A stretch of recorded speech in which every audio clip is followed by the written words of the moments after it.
Combined tricks या YouTube चॅनलमध्ये सर्वांचे स्वागत आहे.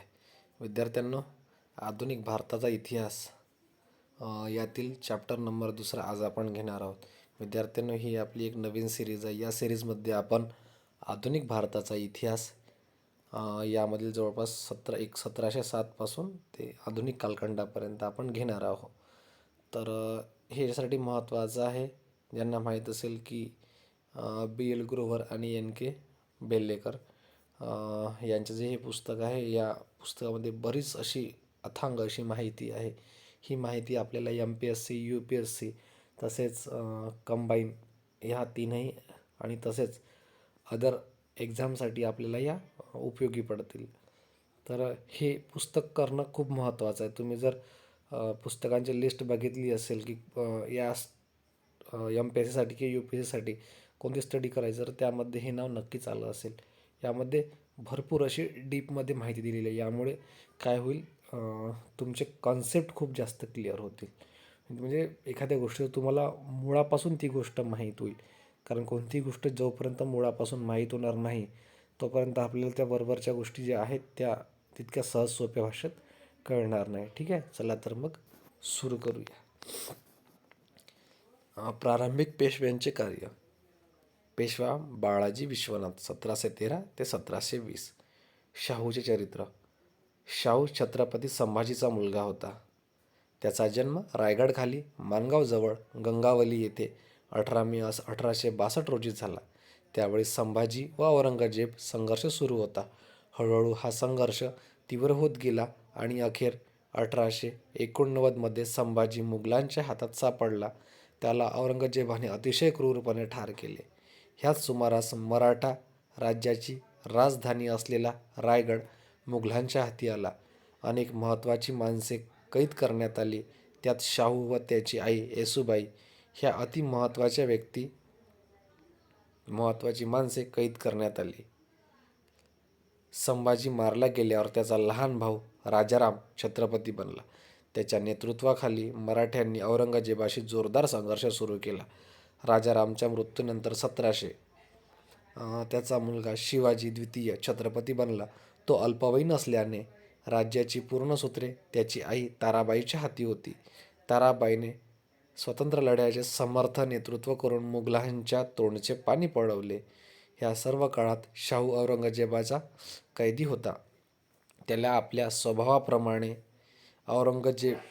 औरंगजेबने ठार मात्र केले नाही. कदाचित शाहूला जिवंत ठेवून औरंगजेबाला काही खेळी खेळावयाची असेल. अशा स्थितीत 1707 मध्ये पराभूत अवस्थेत औरंगजेबाचा मृत्यू झाला. ताबडतोब त्याचा द्वितीय पुत्र आजमने स्वतःला सम्राट घोषित केले व वारसा युद्ध जिंकण्याच्या तयारीने तो दिल्लीकडे जाण्यास निघाला. जाताना शाहू व येसूबाई इत्यादींना बरोबर घेतले. मुघल सैन्य दिल्लीच्या मार्गावर असता भोपाळजवळ आजमने शाहूला सोडून दिले. 8 मे 1707.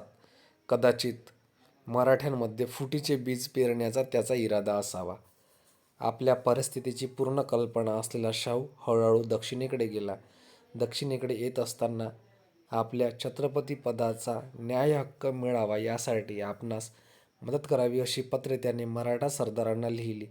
त्याप्रमाणे पुरंदरे, बोकील, शिंदे, भोसले, निंबाळकर, जाधव इत्यादी सरदारांनी शाहूचे समर्थन केले.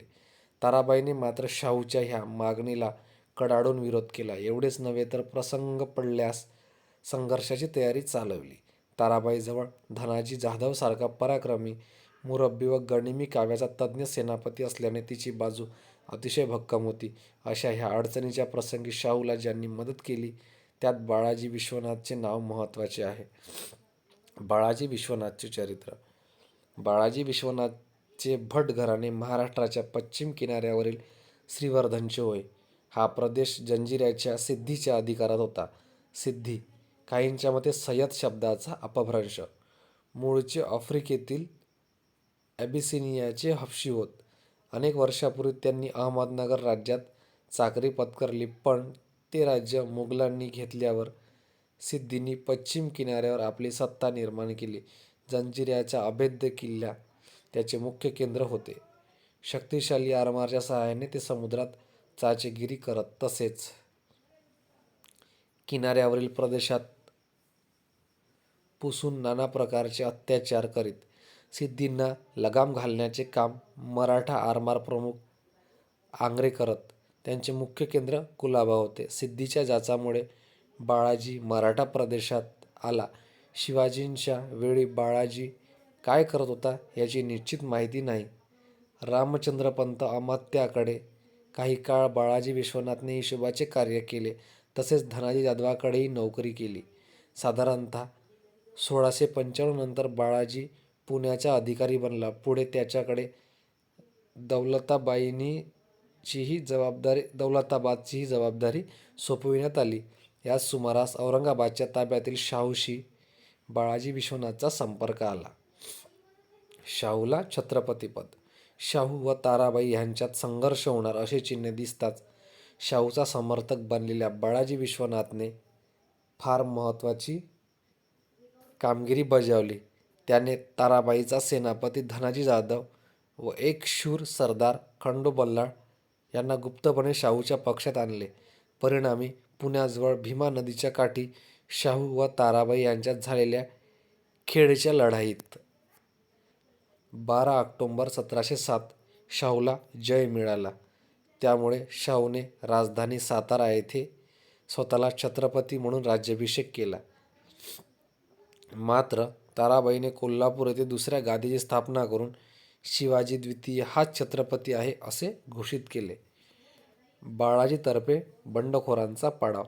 जून 1708 मध्ये धनाजी जाधवाचा मृत्यू झाल्यावर त्याचा मुलगा चंद्रसेनला शाहूने सेनापती बनवले. पण चंद्रसेन आतून ताराबाईचा समर्थक होता म्हणून त्याच्या अधिकारावर नियंत्रण ठेवण्यासाठी शाहूने सैन्यात सेनाकर्ते नावाचे पद निर्माण केले व त्यावर बाळाजी विश्वनाथची नियुक्ती केली.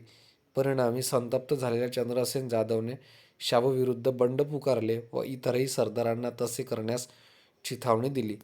त्यामुळे एकाच वेळी चंद्रसेन जाधव, कृष्णराव खटावरकर, उदाजी चव्हाण, दमाजी थोरात इत्यादी सरदारांची बंडे सुरू होऊन शाहूचे आसन डळमळीत झाले. पण या कठीण परिस्थितीत बाळाजी विश्वनाथने शांतपणे आपले कार्य केले. त्याने नवे सैन्य उभारले व एकेका बंडखोर सरदाराला वेगळे गाठून त्याचा पाडाव केला. अशा प्रकारे चंद्रसेन जाधवचे विरोधी कारस्थान हाणून पाडून बाळाजीने शाहूचे पद सुरक्षित ठेवले. बाळाजीला पेशवेपद.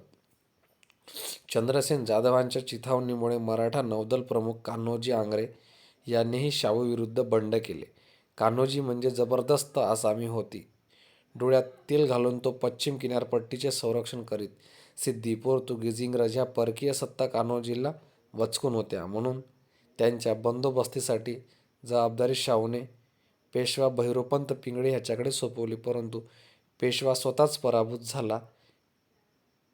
ह्याच सुमारास मराठ्यांचा शत्रू निजाम उल मुल्क सुभेदार म्हणून दक्षिणेत आला. अशा प्रकारे 1711 ते 1713 हा काळ शाहूकरिता अत्यंत संकटाचा ठरला. शेवटी शाहूने बाळाजी विश्वनाथला पेशवा करून त्याच्याकडे कान्होजीची कामगिरी सोपवली. तेव्हा बाळाजीने मुत्सद्दीपणाने कान्होजीच्या राजनिष्ठेला आव्हान करून शत्रूकडून असलेल्या धोक्याची कल्पना देऊन पुन्हा कान्होजीला रक्तपात न करता शांततेने शाहूच्या पक्षात आणले. ह्याच सुमारास कोल्हापूरला एक छोटीशी क्रांती होऊन राजारामची द्वितीय पत्नी राजसबाईने ताराबाई व शिवाजी द्वितीयला कैदेत टाकले व आपला मुलगा संभाजी द्वितीयला छत्रपती बनवले. उत्तर भारतातील कार्य. लवकरच दिल्लीच्या राजकारणात उलथापालथ सुरू झाली. सम्राट फर्रुखसियार व सय्यद बंधूचे संबंध बिघडू लागले म्हणून सम्राटने निजामाला उत्तरेत बोलावून त्याच्या जागी दक्षिणेचा सुभेदार ह्या नात्याने सय्यद हुसेन अलीची नियुक्ती केली. एवढेच नव्हे तर हुसेन अलीस मार्गातच ठार करण्याचा आदेश गुजरातचा सुभेदार दाऊद खान पत्री ह्यास दिला. मात्र झालेल्या संघर्षात हुसेन अलीकडून दाऊद खान मारला गेला. पण ह्यामुळे सम्राट व सय्यद बंधूंमधील संघर्ष अधिकच पेटला. सय्यद अब्दुल्ला दिल्लीला एकटाच असल्याने स्वतःच्या सुरक्षिततेची काळजी वाटून त्याने लहान भाऊ हुसेन अलीस दिल्लीला येण्यास सांगितले. त्याप्रमाणे हुसेन अली उत्तरेस जाण्याची तयारी करू लागला. मात्र त्याला मराठ्यांकडून भीती वाटत होती. उत्तरेत जाताना मराठा सम्राट व मराठे यांच्यामध्ये आपण सापडू अशी शंका त्याला वाटू लागली. त्यातूनच हुसेन अलीने मराठ्यांशी मैत्री करावयाचे ठरवले. उभयपक्षी चर्चा होऊन अखेर खालीलप्रमाणे मैत्री तह करण्यात आला. शाहूला शिवाजींचे स्वराज्य पूर्ण अधिकारासह मिळावे. खानदेश, वऱ्हाड, गोंडवाना, हैदराबाद व कर्नाटक या भागातील जिंकलेले प्रदेश मराठ्यांकडेच राहतील. बऱ्हाणपूर, वऱ्हाड, विजापूर, बिदर, हैदराबाद व कर्नाटक ह्या दक्षिणेच्या 6 मुघल सुभ्यातील चौथाई व सरदेशमुखीचे अधिकार मराठ्यांना मिळावे. 15,000 सैन्यासह मराठे सम्राटाचे रक्षण करतील. शाहूने कोल्हापूरच्या संभाजी द्वितीयला त्रास देऊ नये. शाहू सम्राटला दरवर्षी 10 लक्ष रुपये कर देईल.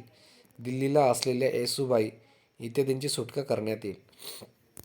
वरील करारानुसार हुसेन अलीसोबत 15,000 मराठा फौज दिल्लीला जाण्यास निघाले. सैन्याबरोबर स्वतः बाळाजी विश्वनाथ, त्याचा मुलगा बाजीराव सेनापती, खंडेराव दाभाडे, खंडो बल्लाळ इत्यादी होते. ही हकीमत कळताच सम्राट फर्रुख सिंहानेही प्रसंगाला तोंड देण्याकरता सैन्याची जमवाजमव केली व निजाम, बुंदेलखा, अजित सिंग इत्यादी महत्त्वाच्या सरदारांना ताबडतोब दिल्लीला येण्यास फर्मावले. 16 फेब्रुवारी 1719 रोजी मराठा सैन्य दिल्लीला पोहोचले. त्यावेळी राजकीय वातावरण अतिशय तापले होते. त्यातच सय्यद बंधूंची समजूत घालण्याचे सम्राटचे सर्व प्रयत्न वाया गेले.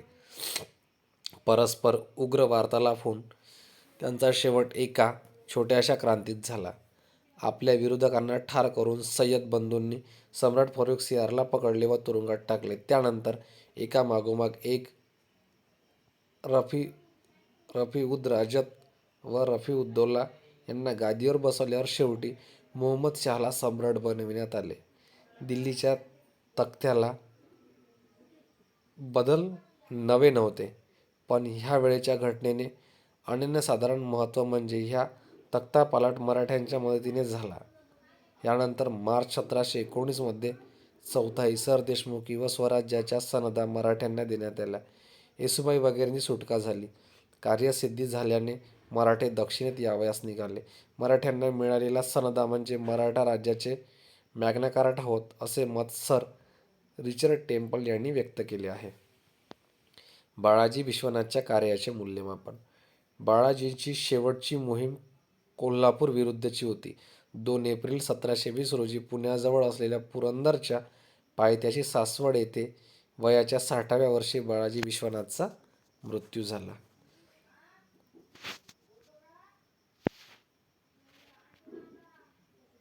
मिठाच्या कारखान्यात काम करणारा एक कारकून ते मराठा राज्याचा करता सवरता पेशवा असे बाळाजीचे इतिहासात स्थान आहे.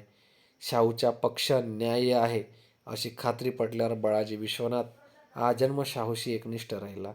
बाळाजी लढवय्या वीर नव्हता. त्याची ताकद त्याच्या बुद्धीत होती. स्वतःच्या मुत्सद्दीपणावर त्याचा भरवसा होता. त्यामुळेच धनाजी जाधव, खंडो बल्लाळ, कान्होजी आंग्रे यांसारख्या कर्तृत्वसंपन्न सेनापतींना बाळाजीने केवळ युक्तीचा वापर करून शाहूच्या पक्षात आणले. प्रसंगी बळाचाही वापर केला. चंद्रसेन, जाधव इत्यादींचे बंड मोडून काढण्यात बाळाजीचा सर्वस्वी वाटा होता. ह्या त्याच्या अक्कल हुशारीमुळेच छत्रपती खालोखाल महत्त्वाचे असे पेशवेपद शाहूने बाळाजीला दिले. त्याचे समर्थकही बाळाजीने केले. बाळाजीच्या कर्तृत्वाचे यशोशिखर म्हणजे त्याची उत्तरेकडील कामगिरी होय.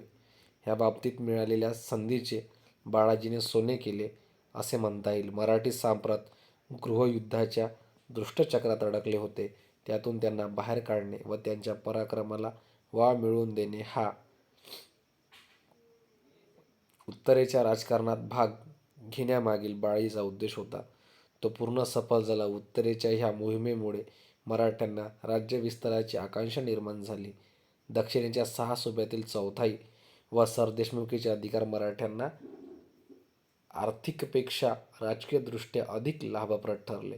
पुढील काळात ह्याच मार्गाचा अवलंब करून मराठ्यांनी भारतात सर्वदूर आपल्या सत्तेचा प्रसार केला.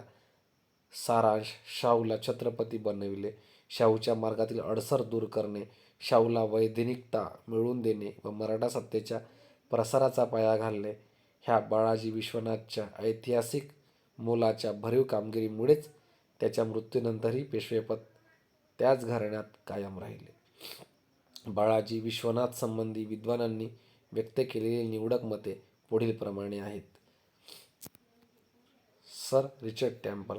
आपल्या वारसांपेक्षा बाळाजी विश्वनाथ अधिक कट्टर ब्राह्मण होता. तो शांत स्वभावाचा व अत्यंत बुद्धिमान होता.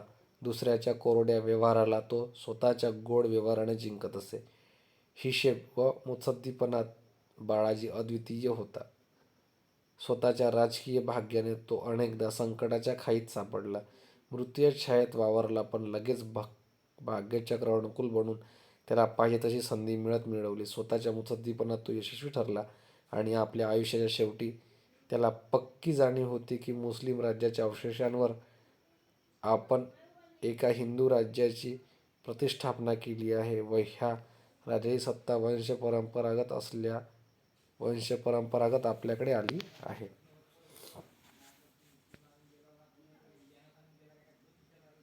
त्यानंतर पेशव्यांची वंशावळ आपण बघूया.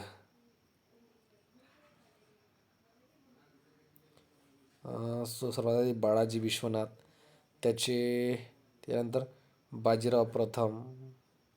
ही जी आहे ही जे बाजीराव आहे ही यांची वंशावळ आहे, ही या बाजूची, ठीक आहे, इकडली, ठीक आहे. बाळाजी विश्वनाथ चिमाजी आप्पा हा यांचा भाऊ, ठीक आहे, बाळाजी विश्वनाथचा. त्याच्यानंतर बाळाजी विश्वनाथचा मुलगा बाजीराव प्रथम, त्यानंतर बाळाजी बाजीराव, रघुनाथराव हे 2 मुलं त्याला. त्याच्यानंतर इकडे विश्वासराव, माधवराव, नारायणराव, त्यानंतर सर्वात शेवटी सवाई माधवराव. त्यानंतर स्पष्टीकरणार्थ मुद्दे. 30 ऑगस्ट 1773 रोजी पेशवा नारायणरावाचा वध झाला. त्यानंतर रघुनाथरावाने स्वतःला पेशवा घोषित केले. त्याला बारभाईंनी ऑक्टोबर 1773 मध्ये पेशवेपदावरून काढून टाकले.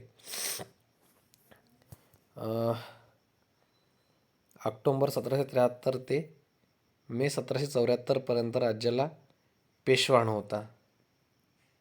म्हणजे 1 वर्ष महाराष्ट्राला पेशवा नव्हता. ह्याच काळात राज्याचा कारभार बारभाईंनी चालवला 73 ते 74च्या दरम्यान. मे 1774 मध्ये सवाई माधवरावास पेशवा करण्यात आले. 27 ऑक्टोबर 1795 रोजी सवाई माधवरावाचा अपघाती मृत्यू झाला. त्यानंतर पेशवेपदासाठी अनेक कारस्थाने झाली. त्यात काही काळ चिमाजी पेशवा होता. अखेर 6 डिसेंबर 1796 रोजी पेशवेपद बाजीराव दुसऱ्याला मिळाले. तिसऱ्या इंग्रज-मराठा युद्धात पराभूत झाल्यावर पेशवा बाजीराव दुसऱ्याने इंग्रजांसमोर शरणागती पत्करली. परिणामी पेशवेपद व मराठा सत्तेची समाप्ती झाली 1818 मध्ये.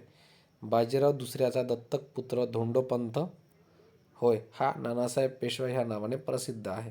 ह्यानेच 1857 मध्ये इंग्रजांविरुद्ध लढ्याचे नेतृत्व केले. आता बघूया आपण पेशवा बाळाजी बाजीराव. तत्कालीन परिस्थिती.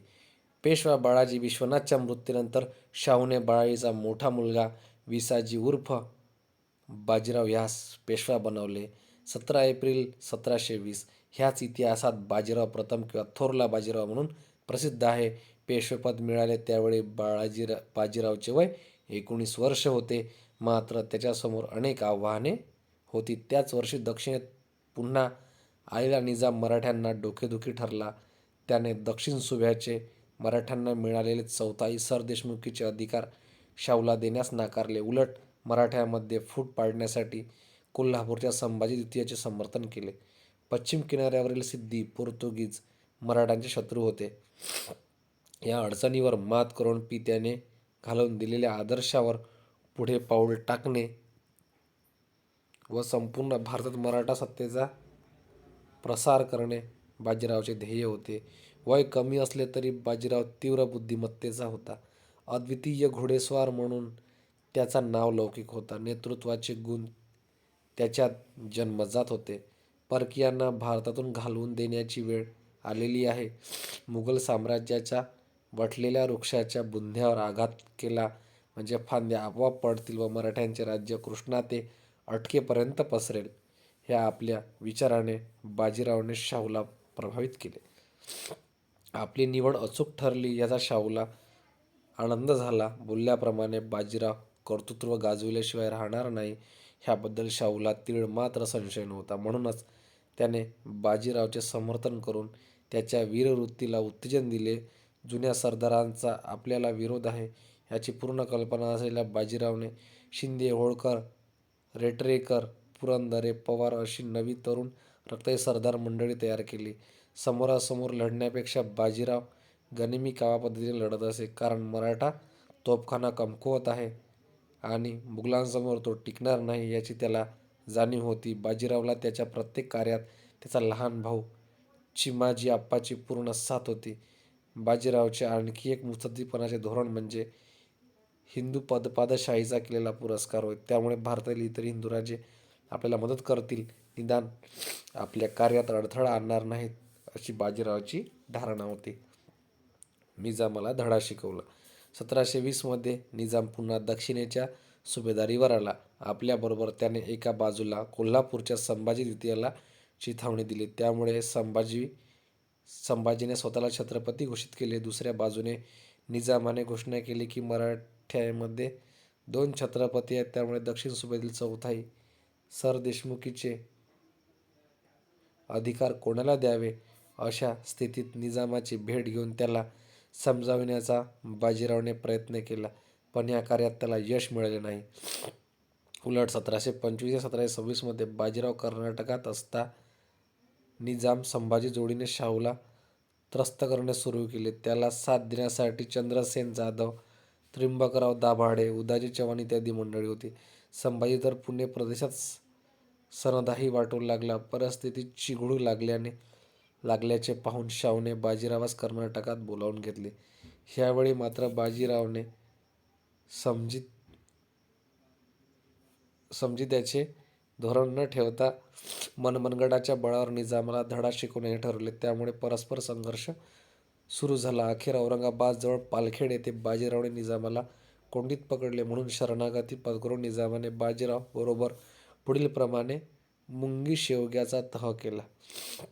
6 मार्च 1728 दक्षिणेच्या 6 सुभ्यातील चौथाई सरदेशमुखीचे अधिकार शाहूला देण्यास निजामाने मान्यता दिली. या पलीकडे निजाम संभाजीचे समर्थन करणार नाही. मधल्या काळात पुणे व प्रदेशात निजामाने जिंकलेले प्रदेश मराठ्यांना परत केले.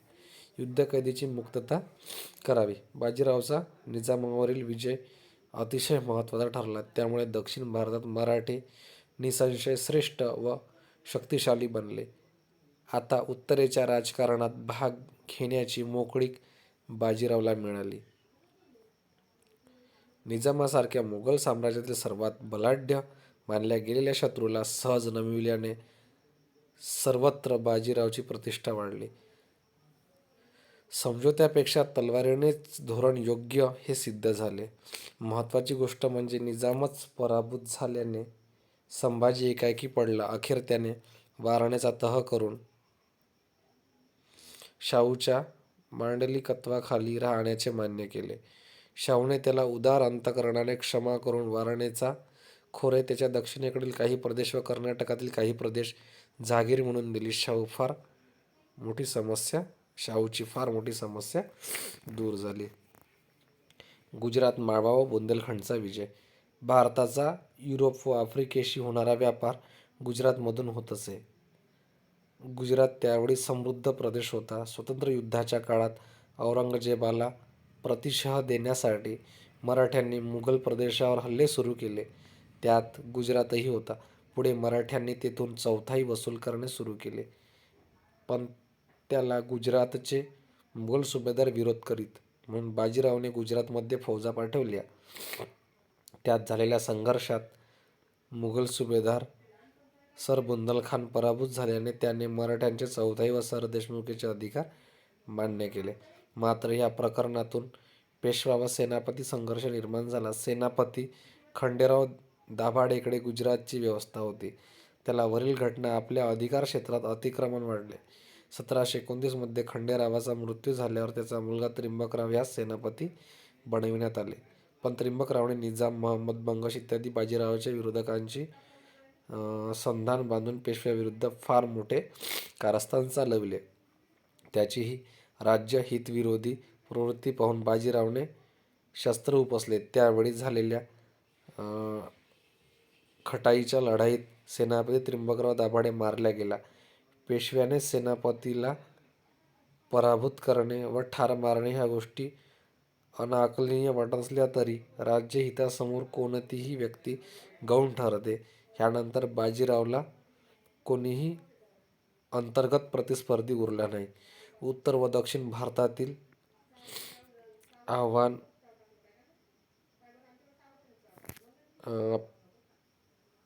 मार्ग प्रदेशातून जात असल्याने सर्व दृष्टींनी माळव्याचे स्थान अनन्यसाधारण महत्त्वाचे होते. उत्तर भारतात राज्यविस्तार करण्यासाठी लष्करी दृष्टीने माळव्यावर नियंत्रण अत्यावश्यक होते. शिवाय त्यामुळे निजामाच्या दिल्लीशी संबंध तोडता येणार होता. म्हणूनच शिंदे, होळकर, पवार ह्या बाजीरावच्या सरदारांनी माळव्यात शिरून चौथाई वसूल करणे सुरू केले. मराठ्यांच्या ह्या प्रयत्नाला राजपुताने, विशेषतः जयपूर शासक सवाई जयसिंगने सहकार्य केले होते. त्यापुढील टप्पा म्हणजे माळव्यावर मराठ्यांचे नियंत्रण प्रस्थापित करणे होय. त्यासाठी बाजीरावने चिमाजी आप्पास पाठवले व स्वतः आवश्यकता भासल्यास मागे राहिला. 1728 मध्ये निजामाने अमझेराच्या लढाईत माळव्याचा मुघल सुभेदार गिरीचर बहादूरला पराभूत केले. या संघर्षात गिरीधर मारला गेला.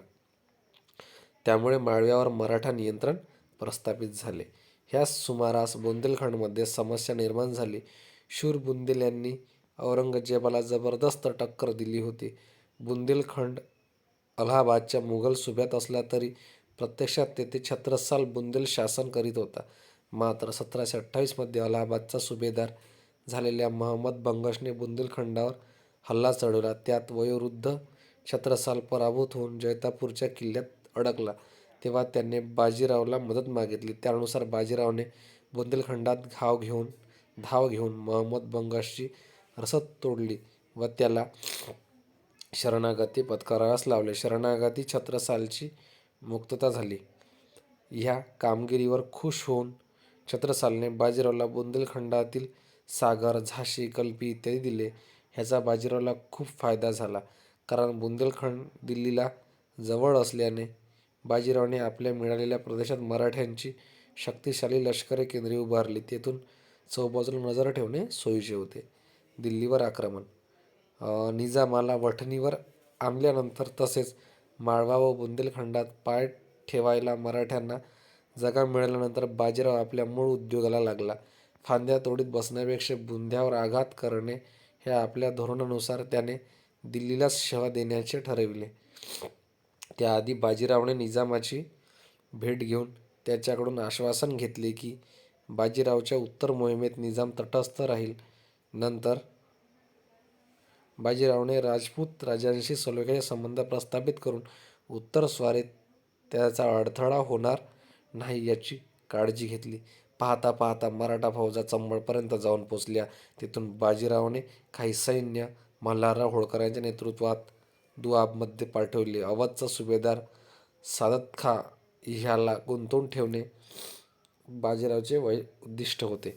त्यावेळी झालेल्या संघर्षात सादतखांकडून होळकर पराभूत झाला असला तरी त्यावेळेस बाजीराव एकदम दिल्लीला जाऊन धडकला. त्याला अडथळा आणणाऱ्या मुघल सरदार अमीर खानचा मराठ्यांनी धुव्वा उडविला. त्यामुळे दिल्ली शहरात सर्वत्र घबराट पसरली. ही घटना 29 मार्च 1737 मधील होय. दिल्ली सम्राट दिल्ली सोडून जाण्याच्या तयारीत होता. त्याच सुमारास सादतखां इत्यादी सरदार दिल्लीला धावून आले. आपले कार्य झाल्याने बाजीराव माघारी परतला. त्याच्या ह्या कृतीवर शेजवलकरांनी टीका केली आहे. पण बाजीरावला दिल्लीत फक्त स्वतःचा धाक निर्माण करावयाचा होता. आपली अडचणीची स्थिती पाहून सम्राटने निजामाला दिल्लीला बोलावून घेतले. बाजीरावला दिलेले आश्वासन मोडून निजामही दिल्लीला गेला. बादशहाने त्याचा मोठा सत्कार केला व त्याला आसफ जहा असा किताब दिला. बाजीरावने मात्र निजामाला धक्का देण्याचे ठरविले. उत्तरेतून परतणाऱ्या निजामाला कल्पनाही न येऊ देता बाजीरावने भोपाळजवळ कोंडीत पकडले. त्यावेळी झालेल्या भोपाळच्या लढाईत टिकावं लागलेल्या निजामाने बाजीरावसमोर शरणागती पत्करून त्याच्याशी तह केला. त्यानुसार मराठ्यांना अधिकार सम्राटाकडून मिळवून देण्याचे निजामाने कबूल केले. नर्मदा ते यमुना प्रदेशावर मराठ्यांचे नियंत्रण मान्य केले. शिवाय युद्धखंडणी म्हणून 50 लाख रुपये मराठ्यांना देण्याचेही कबूल केले. सिद्धी व पोर्तुगीजांचे संघर्ष. मराठ्यांच्या शक्तिशाली आरमारामुळे जंजिऱ्याचा सिद्धी मराठ्यांचा द्वेष करीत असे. प्रामुख्याने नौदल प्रमुख कान्होजी आंग्रे सिद्धीच्या डोळ्यात कुपत होता, कारण कान्होजीमुळे सिद्धीचे मनसुबे यशस्वी होत नव्हते. अशाही स्थितीत बाजीराव निजामाशी संघर्ष करण्यात गुंतलेला पाहून सिद्धीने कोकण किनारपट्टीत बराच गोंधळ माजविला. ब्रह्मेंद्र स्वामी नावाचा सत्पुरुष चिपळूणच्या परशुराम मंदिराची व्यवस्था पाहत असे. 1727 मध्ये गोवळकोट व अंजनवेलच्या सिद्धीने परशुराम मंदिराचा विध्वंस केला. म्हणून बाजीरावने सिद्धीबरोबर मोहीम सुरू केली. त्यात चिमाजी आप्पाने गोवळकोट व अंजनवेलच्या सिद्धी 7 याला ठार केले. मात्र जंजिऱ्याच्या सिद्धीला पराभूत करण्यात बाजीरावला यश मिळाले नाही. सिद्धीप्रमाणेच पश्चिम किनाऱ्यावरील पोर्तुगीजही मराठ्यांना त्रास देत, हिंदूंवर अत्याचार करीत, त्यांना जबरदस्तीने ख्रिश्चन बनवीत. कान्होजी आंग्रेच्या मृत्यूनंतर आंग्रे घराण्यात निर्माण झालेल्या भाऊबंदकीचा फायदा घेऊन पोर्तुगीजांनी मराठ्यांमध्ये फूट पाडण्याचा उद्योग सुरू केला. तेव्हा पोर्तुगीजांचा बंदोबस्त करण्याचे कार्य बाजीरावने चिमाजी आप्पाकडे सोपविले. त्याप्रमाणे चिमाजीने पोर्तुगीज केंद्र असलेले ठाणे जिंकून साष्टीवरही ताबा मिळवला. मात्र वसई जिंकायला चिमाजीला बरेच परिश्रम घ्यावे लागले. बाजीरावच्या कामगिरीचे मूल्यमापन. नर्मदा तीरी रावेरखेडी जिल्हा खरगोन येथे 28 एप्रिल 1740 रोजी बाजीरावचा अकस्मात मृत्यू झाला. खरगोन. बाजीराव जन्मजात योद्धा होता. गतिशीलता व तीव्र गती त्याच्या व्यक्तिमत्वाची वैशिष्ट्ये होती. आपल्या 20 वर्षाच्या कारकिर्दीत त्याने कितीतरी लढाया जिंकल्या. मराठा तोफखान्याची कमजोरी माहीत असल्यामुळे तो शत्रूला समोरासमोर टक्कर देण्याऐवजी अडचणीत पकडणे, रसद मारणे अशा गनिमी काव्याचा अवलंब करीत असे. अचानक हल्ला करून शत्रूची भंभेरी उडवून देण्यात बाजीराव वाकबगार होता. दूरदर्शी असलेला बाजीराव आपला कार्यक्रम योजनाबद्ध रीतीने पार पाडित असे. त्याची उत्तर मोहीम त्याने खास उदाहरण आहे. अत्यंत मुत्सद्दीपणाने बाजीरावने तत्कालीन राजपूत राजे, बुंदेले, हिंदू राजे ह्यांच्याशी सलोख्याचे संबंध प्रस्थापित केले. आपल्या राज्यवर्धिष्णू कार्यासाठी नवी तरुण तडफदार सरदार मंडळी तयार केली व त्यांच्यावर पूर्ण विश्वास टाकून स्वतंत्र जबाबदारी सोपविली. महाराष्ट्राबाहेर मराठा सत्तेचा प्रसार करण्याचे श्रेय बाजीरावकडेच आहे. निजाम, संभाजी द्वितीय, त्र्यंबकराव दाभाडे, सिद्धी, इंग्रज, पोर्तुगीज, मुघल सुभेदार व सरदार अशा अनेक अडचणींवर मात करून बाजीरावने हिंदू पदपादशाहीच्या दृष्टीने मोलाचे ऐतिहासिक कार्य केले. रियासतकार सरदेसाई म्हणतात, आपल्या पित्याच्या अथवा आजोबांच्या काळाप्रमाणे शाहू एकभाषिक लोकांच्या छोट्याशा राज्याचा राजा नव्हता. आता तो भिन्न भिन्न प्रदेश वर्चस्वाखाली असलेल्या विस्तृत दूरपर्यंत पसरलेल्या राज्याचा स्वामी होता.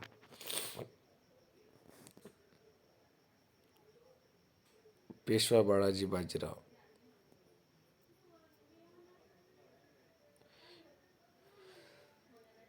पेशवा बाळाजी प्रथमचा मृत्यू आकस्मिक असाच होता.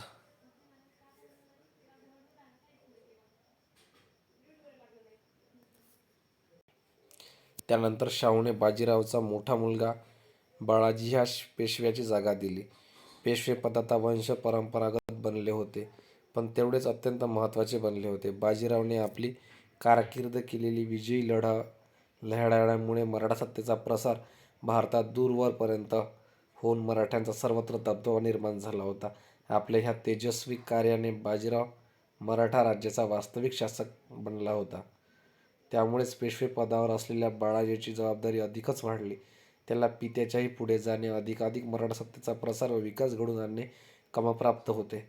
बाळाजीने वयही पेशवेपद मिळाले तेव्हा बाजीरावसारखेच 19 वर्ष होते. अनेक युद्धमोहिमांमध्ये त्याने भाग घेतला होता. विशेषतः प्रशासकीय कामकाजात हिशोबात तो जास्त तरबेज होता. राज्याची लंगडी आर्थिक बाजू पाहून नव्या पेशव्याने राज्य सुदृढ आर्थिक पायावर उभे करण्याचा चंग बांधला. माळवा व बुंदेलखंड मोहीम. माळव्याचे अधिकार अजूनही मराठ्यांना मिळाले नव्हते. त्या दृष्टीने तसेच नर्मदोत्तर प्रदेशातून खंडणी वसूल करण्याच्या उद्देशाने बाळाजीने ताबडतोब मोहीम काढली. त्यात मल्हारराव होळकरने माळव्याचे प्रवेशद्वार समजले जाणारे धार जिंकल्याने सम्राट अस्वस्थ झाला. त्याच्याच सूचनेनुसार जयपूर शासक सवाई जयसिंहाने बाळाजीची भेट घेऊन त्याला सम्राटाकडून माळव्याचे अधिकार मिळवून देण्याचे आश्वासन दिले. त्यानुसार 1741 मध्ये माळव्याची सनद मराठ्यांना मिळाली. अत्यंत महत्त्वाचा असा माळवा पहिल्याच झटक्यात मिळाल्याने मराठ्यांमध्ये उत्साहाचे वातावरण निर्माण झाले. ह्यानंतर पेशवा बाजीराव उर्फ नानासाहेब ह्याने आपले लक्ष बुंदेलखंडावर केंद्रित केले. दिल्लीच्या राजकारणात भाग घेणाऱ्यांना भारताच्या मध्य भागात असलेल्या माळवा व बुंदेलखंडवर नियंत्रण ठेवणे आवश्यक होते, कारण तेथून चौफेर नजर ठेवता येत होती. बुंदेलखंड शासक छत्रसालचा मृत्यू 1731 मध्ये झाला. बुंदेलखंडातील ओरछाचा शासक वीरसिंग बुंदेला मराठ्यांना चौथाई देण्याची टाळाटाळ करीत होता. एवढेच नव्हे तर त्याचा मराठा सैन्याच्या एका तुकडीशी संघर्षही झाला. त्यात राणोजी शिंदेचा मुलगा ज्योतिबा मारला गेला. मात्र नंतर नाशिक नरोशंकराच्या नेतृत्वात मराठ्यांनी वीरसिंहास पराभूत केले. परिणामी त्याने शरणागती पत्करली. तेव्हा त्याच्याकडून झाशी घेऊन ओरछा वीरसिंहास परत करण्यात आले. ह्या पलीकडील काळात झाशी हे मराठ्यांचे मध्य भारतातील शक्तिशाली लष्करी केंद्र बनले. अशाच प्रकारचा लष्करी तळ सागर येथे उभारण्यात आला. त्याचबरोबर मराठा वर्चस्वाला विरोध करणाऱ्या चंदेरी, कालिंजर इत्यादी शासकांना धडा शिकवून त्यांना आपली सत्ता मान्य करण्यास मराठ्यांनी भाग पाडले. पूर्व भारतात सत्ताप्रसार. बाळाजी बाजीराव पेशवा झाला त्या वर्षी दक्षिण भारतात काही समस्या निर्माण झाली. कर्नाटकचा नवाब दोस्त अली तंजावर राजा प्रतापसिंग भोसलेस त्रास देऊ लागला. म्हणून प्रतापसिंहाने शाहूकडे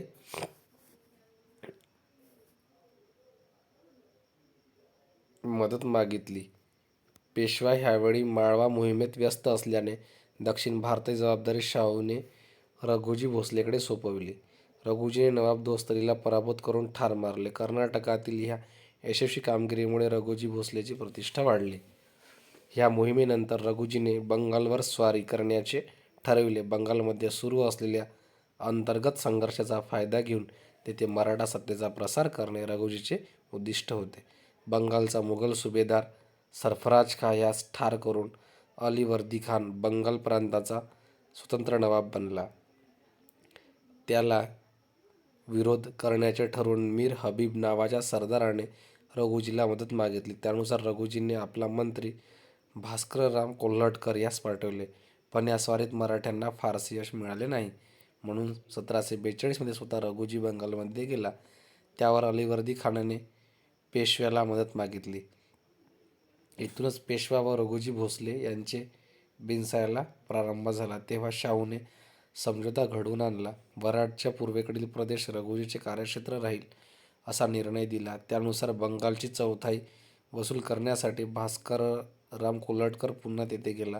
पण अलिवर्दी खानाने विश्वासघाताने त्याला ठार केले. ह्याच सुमारास बंगालमध्ये गोंधळाचे वातावरण पसरले. नवाब अलिवर्दी खानविरुद्ध त्याच्या सेनापतीने बंड केले. परिस्थितीचा फायदा घेऊन रघोजीने पुन्हा बंगालवर स्वारी केली.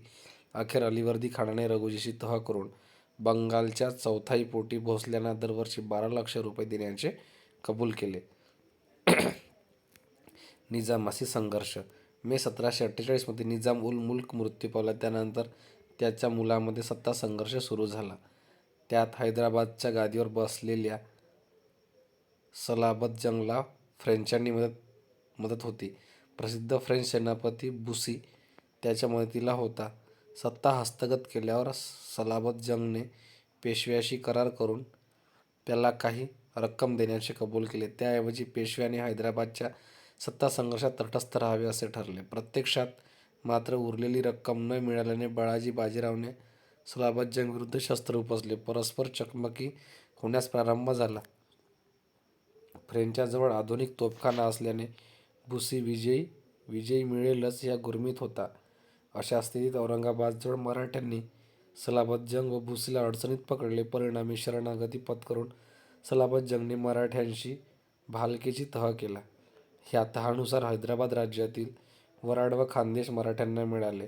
ह्यापुढील काळात राज्यातील बुसीचा हस्तक्षेप वाढत गेल्याने सलाबतजंगने बाळाजीशी संपर्क प्रस्थापित केला. मात्र ह्याच सुमारास कर्नाटकात इंग्रज व फ्रेंच संघर्ष सुरू झाल्याने बुसीला तेथे बोलावून घेण्यात आले. मात्र सलाबतजंगचा लहान भाऊ निजाम अली शक्तिशाली बनल्याने राज्यात पुन्हा गोंधळ सुरू झाला.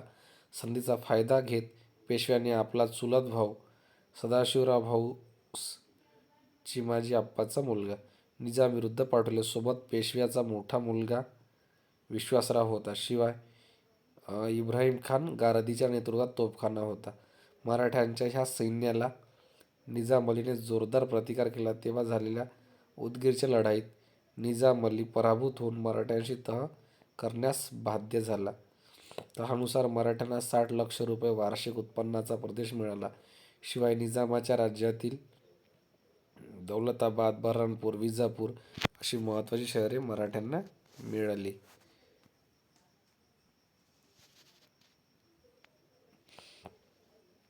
इथूनच खऱ्या अर्थाने मराठी सरदार बलिष्ठ होत गेले व स्वतंत्र वृत्तीने वागू लागले. पुढे पुढे तर विशेषतः पेशवा माधवरावानंतर पेशव्यामध्येही पेशव्यापेक्षाही महादजी शिंदे अधिकच शक्तिशाली बनले. कदाचित बाळाजी बाजीरावने दिल्लीच्या राजकारणात जास्त रुची दाखवली, त्यामुळे त्याच्या पदरी अपयश आले. आणखी एका महत्त्वाच्या गोष्टीकडे बाळाजीने दुर्लक्ष झाले. कर्नाटकात आपले युरोपियन प्रतिस्पर्धी फ्रेंचांचा पराभव केल्यावर इंग्रजांनी बंगालचा नवाब सिराजुद्दौला ह्यालाही पराभूत केले व बंगाल, बिहार आणि ओरिसा असा प्रचंड प्रदेश आपल्या वर्चस्वाखाली आणला. इंग्रजांच्या ह्या वाढत्या शक्तीचे अनुमान बाळाजीला आले नाही. त्याला रोखणे तर दूरच, उलट तुळाजी आंग्रेची आरमारी ताकद खच्ची करण्यासाठी बाळाजीने इंग्रजांची मदत केली. त्यामुळे प्रारंभी यशस्वी ठरलेल्या बाळाजीवर अखेरीस अदूरदर्शी पेशवा असा शिक्का लागला. बाळाजीविषयी इतिहासाच्या विद्वानांनी पुढील मते व्यक्त केलेली आहेत. त्यानंतर पानिपतचे तिसरे युद्ध. पानिपतच्या तिसऱ्या युद्धाचे कारण तत्कालीन स्वरूपाचे नाही. त्याची कारणमीमांसा बरीच मागे गेलेली दिसते. दिल्लीवरील, विशेषतः पंजाबवरील वर्चस्वासाठी मराठे व अहमदशहा अब्दाली यांच्यातील स्पर्धेचा परिणाम म्हणजे हे युद्ध होय. हिंदू पदपादशाहीचे स्वप्न साकार करण्यासाठी पेशवा बाजीराव प्रथमच्या कारकिर्दीत मराठ्यांनी नर्मदोत्तर प्रदेशात राज्यविस्तार करण्यास प्रारंभ केला. त्या दृष्टीने त्यांना माळवा, बुंदेलखंड व गुजरातमध्ये यश मिळाले. एवढेच नव्हे तर यमुनेपर्यंत मराठा सत्तेचा वचक निर्माण झाला. बाजीरावची दिल्ली स्वारी त्या दृष्टीने अत्यंत महत्त्वाची ठरली. राज्यविस्ताराचे आपल्या पित्याचे धोरण पेशवा बाळाजी बाजीरावने पुढे चालवले. त्याच्या राज्यकाळात माळवा, बुंदेलखंड, कर्नाटक, बंगाल येथे राज्यविस्तार झाला. मात्र राजपुतांच्या अंतर्गत कारभारात हस्तक्षेप केल्याने मराठा व राजपूत संबंध बिघडले. ह्याच सुमारास भारतावर अहमदशहा अब्दालीची आक्रमणे सुरू झाली. नादिरशहाला ठार केल्यानंतर अफगाणिस्तानचा शासक बनलेल्या अब्दालीने 1748 पासून भारतात येणे सुरू केले. प्रामुख्याने पंजाब ताब्यात ठेवण्याची त्याची आकांक्षा होती. दिल्लीचे सम्राट दुर्बल असल्याने दरबारात सरदार वर्ग प्रबळ होऊ लागला. वजीर सफदरजंग आणि दुआबलीमध्ये रोहिले यांचे संबंध बिघडू लागले. म्हणून सफदरजंगने मराठ्यांना मदत मागितली. त्यानुसार झालेल्या संघर्षात मराठ्याकडून रोहिले पराभूत झाल्याने त्यांचा पुढारी नजीब खान रोहिल्यांनी आपल्या मदतीसाठी अब्दालीला पाचारण केले. नजीब खान रोहिले 1751 अब्दाली पंजाबात आला व त्याने लाहोर जिंकून घेतले. त्यामुळे अब्दाली दिल्लीवर आक्रमण करण्याची चिन्हे दिसू लागली. त्यावर प्रतिबंधात्मक उपाय म्हणून सफदरजंगने मराठ्यांशी एक करार केला. या करारानुसार मुघल साम्राज्याचे अंतर्गत व बाह्य शत्रूपासून रक्षण करण्याची जबाबदारी मराठ्यांनी घेतली. त्याऐवजी मराठ्यांना 50 लाख रुपये, पंजाब, सिंध व दुआबचे चौथाईचे अधिकार तसेच आग्रा व अजमेरची सुभेदारी मिळाली. मात्र मराठ्यांशी करार करत असतानाच सम्राटाने अब्दालीला पंजाब देऊन टाकला व त्याचे दिल्लीवरील संभाव्य आक्रमण टाळले. अशा प्रकारे मराठे दिल्लीच्या राजकारणात प्रत्यक्षरित्या गुरफटले गेले. पंजाबवर अधिकार कोणाचा, मराठ्यांचा की अहमदशाह अब्दालीचा, हा प्रश्न महत्त्वाचा ठरला. 1752च्या करारानुसार रघुनाथरावच्या नेतृत्वाखाली मराठा सैन्य उत्तरेत आले. ह्याच वेळी मराठे व जाट यांच्यात संघर्ष होऊन मराठ्यांनी एक चांगला मित्र गमावला. ह्यानंतर पंजाबमध्ये गोंधळाची स्थिती निर्माण झाली म्हणून अब्दाली पंजाबमध्ये आला. तिथून तो दिल्लीवर चालून गेला.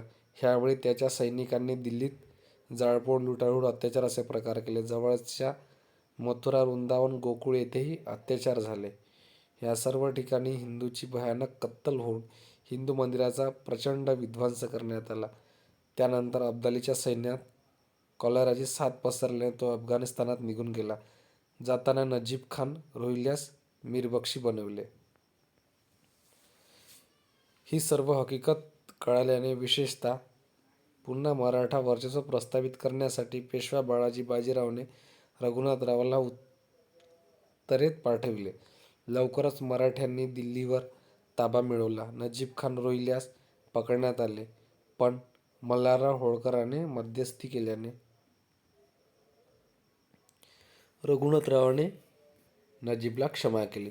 रघुनाथरावाची ही क्षमाशीलता पुढे मराठ्यांना अतिशय महागात पडली.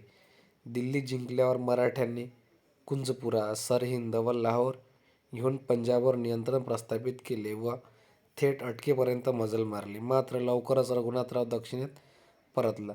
रघुनाथराव दक्षिणेत गेल्यावर नजीब खानने आपल्या मदतीसाठी अब्दालीला बोलावले. त्याप्रमाणे अब्दाली पंजाबमध्ये आला. त्याने साबाजी शिंदेचा पराभव करून पंजाब मराठ्यांपासून हिसकावून घेतला. तेथून तो दिल्लीकडे निघाला. त्याला रोखण्याच्या प्रयत्नात मराठ्यांचा शत्रू सरदार दत्ताजी शिंदे दिल्लीजवळील बरारी घाटच्या लढाईत मारला गेला.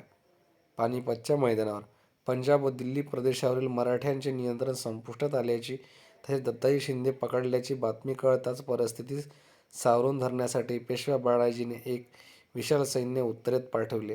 ह्या सैन्याचा सेनापती सदाशिवराव भाऊ होता. सोबत पेशव्याचा मोठा मुलगा विश्वासराव, तोफखाना प्रमुख इब्राहिम खान गारदी इत्यादी होते.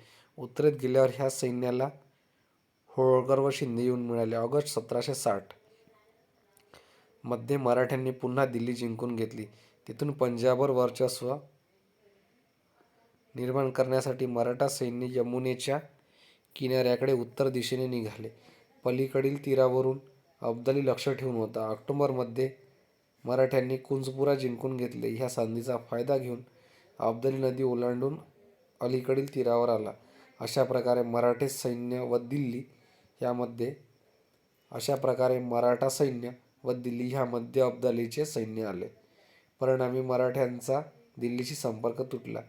त्यामुळेच मराठ्यांना कोठूनही मदत मिळत नव्हती. अन्नधान्य संपल्याने मराठा सैनिकांचे व जनावरांचे हाल होऊ लागले. परिस्थिती पाहून सदाशिवराव भाऊने लढण्याचा निर्णय घेतला. त्यानुसार पानिपतच्या रणमैदानावर मराठे व अब्दालीमध्ये युद्ध होऊन 14 जानेवारी 1761 त्यात मराठ्यांचा सपशेल पराभव झाला. जवळजवळ 1 लक्ष मराठे युद्धात कामास आले म्हणजेच मारले गेले. यदुनाथ सरकार म्हणतात, त्याप्रमाणे महाराष्ट्रात एकही घर असे नव्हते की ज्यातील प्रत्यक्ष अथवा अप्रत्यक्ष नातलग युद्धात मारला गेला नाही. मराठ्यांच्या पराभवाची कारणे. मराठ्यापेक्षा अब्दाली सैन्य संख्येच्या दृष्टीने अधिक होते. समकालीन सूत्राच्या आधारावर यदुनाथ सरकार अंदाज वर्तवतात की मराठ्यांचे सैन्य 45,000 तर अब्दाली सैन्य 60,000 होते. पण ह्याबाबत इतिहासकारांमध्ये एकमत नाही. मात्र इतिहासकारांचे आकडे वेगवेगळे असले तरी त्यात एक वाक्यता हीच आहे की अब्दाली सैन्य मराठ्यापेक्षा अधिक होते. मराठा छावणीत जवळजवळ दुष्काळाची स्थिती होती. दिल्लीशी संपर्क राहिला नाही. सैनिकांना खायला अन्न व घोड्यांना चारा उरला नाही. सैनिकांच्या व घोड्याच्या मृत्यूमुळे छावणीत परिस्थिती अतिशय बिकट होती.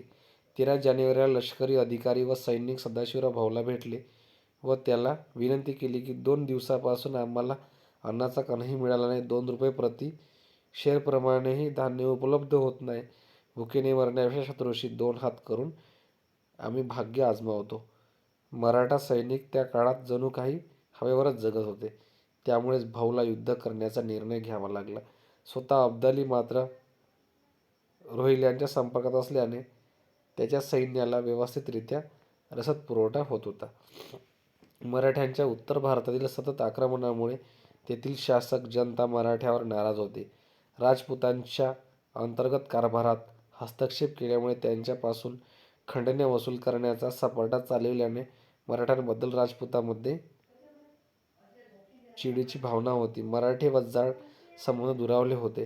पंजाबमध्ये शीख अब्दालीशी लढत असता त्यांना मराठ्यांनी मदत केली असती तर शीख मराठ्यांचे मित्र बनले असते. सारांश. पानिपतावर मराठे अडचणीत असता त्यांना मदत करणारे कोणीही नव्हते.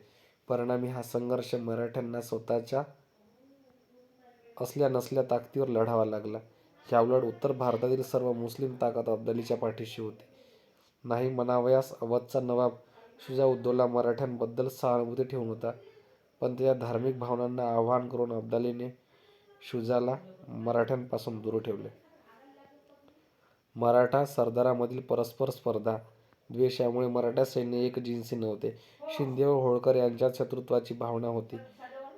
शुक्रताराला दत्ताजी शिंदे अडचणीत असता जवळ राजपुतान्यात असलेल्या मल्हारराव होळकर त्याच्या मदतीला गेला नाही. उलट तत्कालीन वरणावळून स्वतः सदाशिवराव भाऊ मल्हारराव होळकरला व्यर्थ वृद्ध समजून त्याचा अपमान करीत असे. म्हणूनच मल्हाररावाने संतप्त होऊन म्हटले की जर शत्रूने पुण्याच्या ह्या ब्राह्मणास पराभूत केले नाही तर हा भाऊ एक दिवस आम्हाला व इतर मराठा सरदारांना स्वतःचे कपडे बडविण्यास लावेल.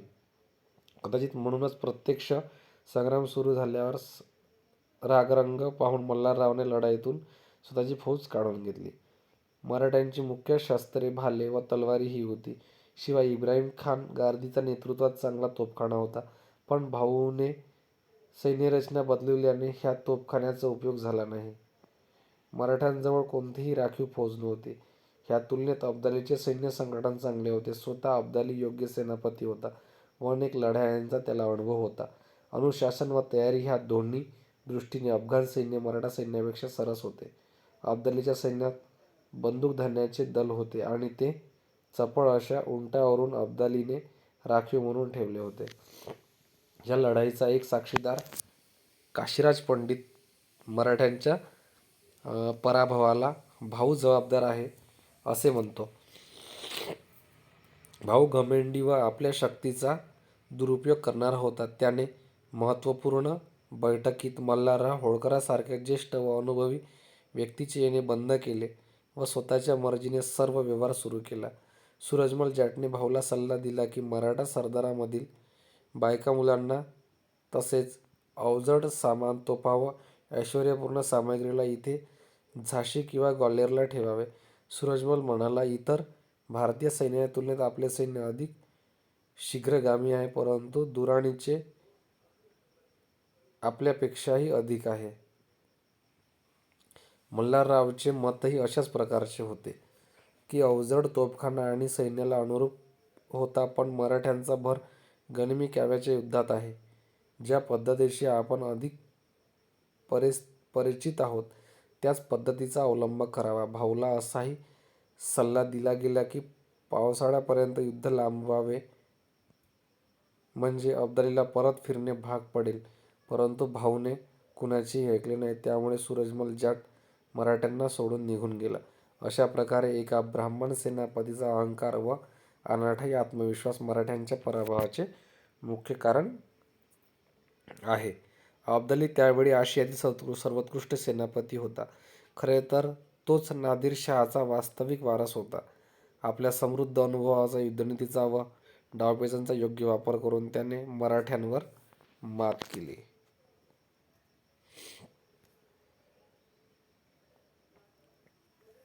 पानिपतच्या युद्धाचे राजकीय महत्त्व. पानिपतच्या तिसऱ्या युद्धाचा मराठ्यांच्या भाग्यावर काय परिणाम झाला ह्याविषयी इतिहासकारांनी मते भिन्न भिन्न आहेत. मराठा इतिहासकारांचे असे मत आहे की 75,000 व्यक्तीशिवाय मराठ्यांची राजकीय महत्त्वाचे असे काहीच गमावले नाही. अब्दालीलाही विशेष लाभ मिळाला नाही. रियासतकार सरदेसाई म्हणतात, युद्धक्षेत्रावरील मराठ्यांच्या सैनिकी हानीशिवाय ह्या युद्धाचा कोणताही निर्णायक प्रभाव पडला नाही. ह्या घातक युद्धातून वाचलेल्या महाजी शिंदे व नाना फडणवीस ह्या दोन मुख्य व्यक्तींनी मराठी शक्तीचे पुनरुज्जीवन करून पुन्हा त्यांचे भाग्य उदयास आणले. पानिपतच्या युद्धानंतर लवकरच मराठे पुन्हा शक्तिशाली बनले व नंतरच्या 40 वर्षात एक शक्ती म्हणून राहिले. जवळजवळ महाजी शिंदेच्या मृत्यूपर्यंत किंवा दुसऱ्या इंग्रज-मराठा युद्धापर्यंत इंग्रजांकडून पराभूत होईपर्यंत मराठा एक शक्ती होती. पानिपतची दुर्घटना एखाद्या नैसर्गिक दुर्घटनेप्रमाणे होती. त्यात जीवितहानी झाली परंतु त्याचा कोणताही राजकीय प्रभाव पडला नाही. पानिपतच्या पराभवाने मराठ्यांचे व सर्वोच्च स्थान प्राप्तीचे स्वप्न भंगले असे म्हणणे म्हणजे तत्कालीन परिस्थिती न समजावून घेणे होय.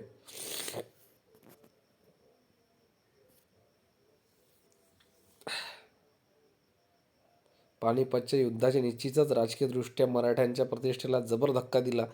स्वतःची व आश्रितांची सुरक्षितता करू न शकलेले मराठे पोकळ वाशाप्रमाणे दुर्बल मानले जाऊ लागले.